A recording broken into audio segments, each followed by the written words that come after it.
मेरे पति अचानक बदल गए और घर में एक लॉकर ले आए जिसकी चाबी अपने पास रखते थे। जब मैंने उनका पीछा किया तो वो एक खूबसूरत औरत से मिलते थे। अंजलि अपने पति रमेश और बच्चों के साथ बहुत खुश थी।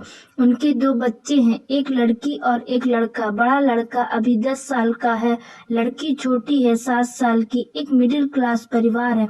अंजलि के पति रमेश का कपड़े का एक छोटा सा कारोबार है जिससे उनका घर और दोनों बच्चों की पढ़ाई अच्छे से हो जाती है।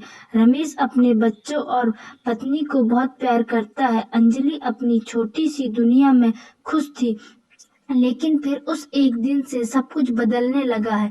एक दिन रमेश जब घर आया तब उसका मूड कुछ ठीक नहीं था। बच्चे भी वहीं बैठे पढ़ाई कर रहे थे। बातों बातों में बच्चों में बहस हो गई और वो झगड़ा करने लगे। रमेश वहीं बैठा था और अपने ही ख्यालों में खोया था।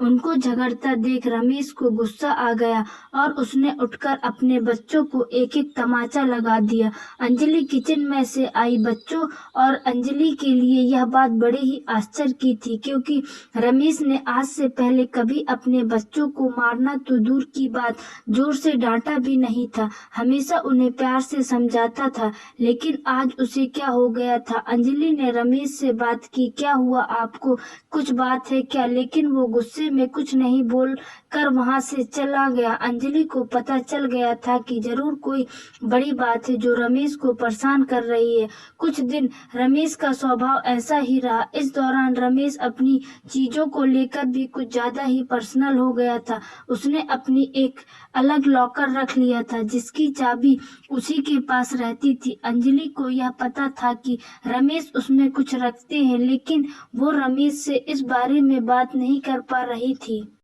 उसे लगा कि शायद वो इस बारे में पूछेगी तो कहीं वो बुरा नहीं मान जाए। ऐसे ही आजकल उनका मूड कुछ सही नहीं रहता है, इसीलिए उसने इस बारे में बात ही नहीं निकाली। रमेश कुछ दिनों से अब अकेला रहने लगा था, ज्यादा बातें नहीं करता। बच्चों से भी अंजलि को यह बात खटकने लगी। एक दिन जब रमेश अपने लॉकर में कुछ रख रहा था तब अंजलि वहां आ गई। अंजलि को देख उसने झट से सबसे पहले लॉकर को बंद किया। अंजलि ने पूछा, क्या हुआ, ऐसा क्या है जो आप छिपा रहे हैं? क्या हो गया है आपको? कुछ बात है तो बताइए। रमेश ने कहा, कुछ नहीं, कुछ होगा तो तुम्हें बताऊंगा, ऐसा कुछ है ही नहीं। अंजलि को अब चिंता सताने लगी कि उसने अपने पति का बदला रूप साफ दिखाई दे रहा था। घर में शांति ना हो तो उसका असर सब पर पड़ता है। करीब 1 महीने तक उसके पति का यही रूप रहा, लेकिन 1 महीने बाद अचानक वो फिर से बदलने लगा। पहले की तरह ही अपने बच्चों से बात करने लगा, शांत और सरल पहले से भी ज्यादा हो गए। अंजलि खुश तो थी, लेकिन उसके मन में अब शक तो बना ही हुआ था कि अपने पति के इस तरह के बदलाव से उसके मन में अभी तक दुविधा थी। सब कुछ धीरे धीरे फिर पहले जैसे होने लगा, लेकिन अभी भी रमेश अपने लॉकर को नहीं छोड़ता था। लॉकर पर ताला ही रहता था, ना ही उसे किसी को हाथ लगा की इजाजत होती थी। अंजलि को लगा रमेश फिर से वैसे हो गए, अभी यह काफी है। धीरे धीरे वह शायद खुद ही अपने मन की बात बता देंगे। समय बीतता गया। एक दिन अंजलि दोपहर को अपने घर से कुछ काम के लिए निकल गई। रमेश दुकान पर थे और बच्चे स्कूल पर, इसीलिए वो घर के काम से खुद गई। लेकिन बाहर जाने पर उसे पता नहीं था कि उसे ऐसा कुछ दिखाई देने वाला है। उसे वहां रमेश दिखाई दिया, वो भी एक बहुत ही खूबसूरत औरत के साथ, और रमेश उसे पैसे भी दे रहा था। उनको देखकर अंजलि छिप गई ताकि वो दिखाई नहीं दे, लेकिन अब उसके मन में सवालों के भूचाल आ गए थे।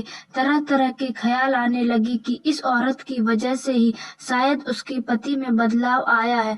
शाम को रमेश घर आया तो अंजलि ने पहले ही कुछ सोच रखा था। उसने रमेश से पूछा, दिन कैसा गया, कहीं गए थे या दुकान पर ही थे? रमेश ने कहा, नहीं, दुकान पर ही था, कहाँ जाऊंगा। अंजलि को पता था कि रमेश झूठ बोल रहा है, लेकिन किस कारण से यह उसे पता नहीं था। उस दिन से अंजलि रमेश पर नजर रखने लगी। वो बीच बीच पर दुकान जाती थी और रमेश का फोन चेक करती थी, लेकिन अगले 1 महीने तक उसे कुछ नहीं मिला। रमेश ना तो उस औरत से मिला, ना ही कुछ और। लेकिन फिर महीने की 1 तारीख वो उससे फिर मिलते दिखाई दिया और उसे पैसे देते दिखा। अंजलि को फिर समझ नहीं आया कि आखिर यह बात क्या है। कुछ महीने तक उसे देखा और उसे पता चला कि रमेश हर महीने उस औरत को पैसा देता है। अंजलि ने महीनों तक इस बात को देखा था। एक दिन जब रमेश अपने घर आया तो अंजलि ने उसको पूछ ही लिया कि क्या बात है, आप कुछ छिपा रहे हैं क्या? रमेश ने कहा कि नहीं। फिर तुम वही बात लेकर बैठ गई। अंजलि ने इस बार बोल ही दिया कि अगर कुछ छिपा नहीं रहे हो तो हर महीने उस औरत को पैसे क्यों देते हो? रमेश के मुंह का रंग बदल गया, वो तिलमिला गया और गुस्से से बोला, तो तुम मेरा पीछा कर रही हो, मुझ पर नजर रख रही हो। हर महीने मैं बहुत लोगों को पैसे देता हूँ। तुम क्या जानती हो दुकान के बारे में? अंजलि ने कहा कि मैं जानती हूँ दुकान के बारे में और यह भी जानती हूँ कि वो दुकान का काम नहीं था। रमेश ने कहा कि तुम्हें जो समझना है समझो, मुझे तुम्हें कोई सबूत देने की जरूरत नहीं है। वो बात वहाँ खत्म नहीं हुई। अंजलि ने उसके बाद भी रमेश पर नजर रखी, लेकिन अब उसे वो उसके साथ फिर दिखाई नहीं दिए। अंजलि ने सोचा कि शायद रमेश ने अब मिलने की जगह को बदल दिया होगा। रमेश का लॉकर भी उसे अब खटकने लगा। उसे लगा कि हो ना हो शायद इसी में वो राज है जो उस औरत और रमेश के बीच में है। जब रमेश नहीं था तब उसने कोशिश की उस लॉकर को खोलने की, लेकिन वो नहीं खुला। घर में बच्चों को देखकर अंजलि चुप हो गई। उसने इस बात को घर में उठाना बंद किया। उसे लगा कि इसका उसके बच्चों पर बुरा असर पड़ेगा और वो नहीं चाहती थी कि ऐसा हो। समय बीतता गया। करीब 3 साल के बाद रमेश की तबीयत खराब हुई। सांस लेने में प्रॉब्लम हो रही थी।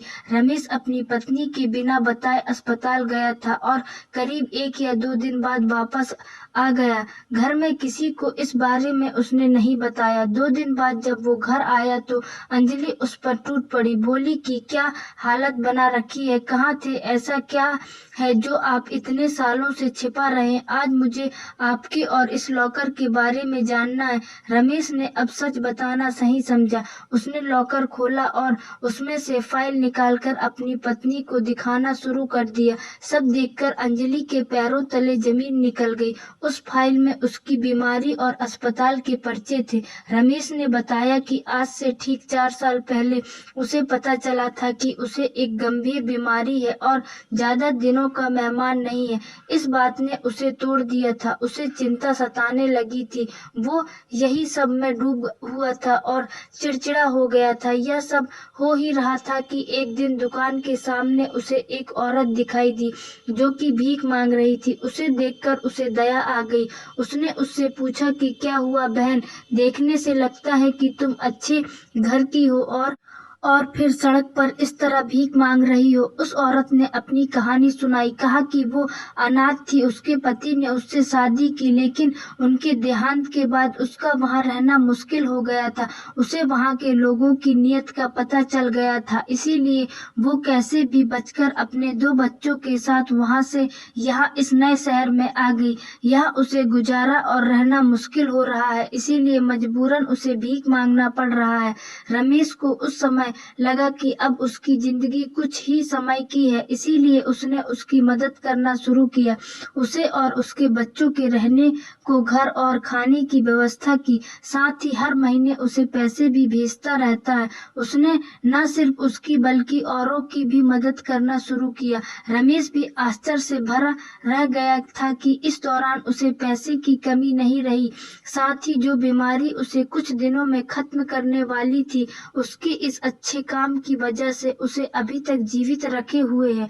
उसने अपनी पत्नी से कहा कि अब मैं अपने घर की जरूरत के बाद जितना हो सकता है मदद करता हूँ। जिसे जरूरत है मुझे इससे खुशी मिलती है। शायद यह उन लोगों की दुआ है जो अभी तक मैं जीवित हूँ। अंजलि यह सब सुनकर रोने लगी और उसने अपने पति से माफी भी मांगी। उसने कहा कि आप इतना सब कुछ झेल रहे थे और हम आपको कितना गलत समझ रहे थे। अंजलि भी रमेश के इस काम में अब उसका साथ देने लगी। इस जिंदगी में कब क्या हो जाए हम में से कोई नहीं जानता। अगर हम किसी के काम आ जाएं, किसी को जिंदगी देने में मदद कर दे तो उससे बड़ी बात कुछ नहीं है। अच्छे कर्म और नियत का फल हमेशा अच्छा होता है।